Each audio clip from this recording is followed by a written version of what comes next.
Hey folks, welcome back to Game Geeks. I'm your host, Kurt Wiegel. Today's episode, Fae Noir, the role-playing game. There's been a real push in recent years to sort of blend genres because apparently we gamers are getting bored with the standard, look, it's fantasy, look, it's science fiction. And by science fiction, I mean Traveler with the serial numbers filed off, or Star Wars.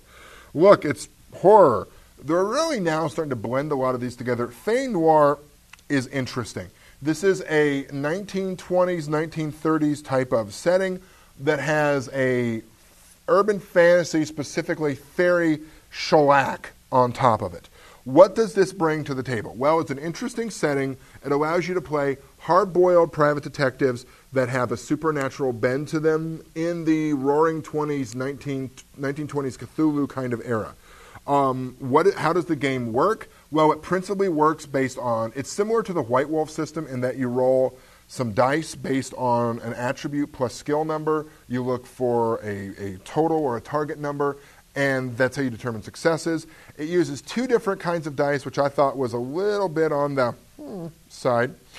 Then beyond that, though, it really brings in sorcery magic, priestly magic, and some wizardry magic in there. It's a nice urban fantasy sort of game in a unique setting.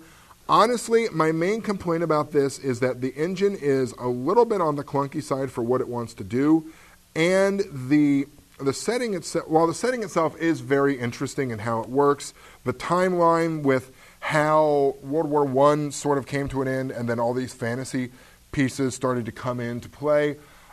It's a fun game. It's a decent urban fantasy game in a new setting, connected to a system I'm not overly fond of. Overall, though, it's kind of a fun read. It feels a lot like Changeling the Dreaming with some almost Call of Cthulhu added into it. So it's worth looking at if you're interested in a fused setting with some really interesting ideas. I've been trying to figure out how to pull some of this out and make a more standard urban fantasy game with it.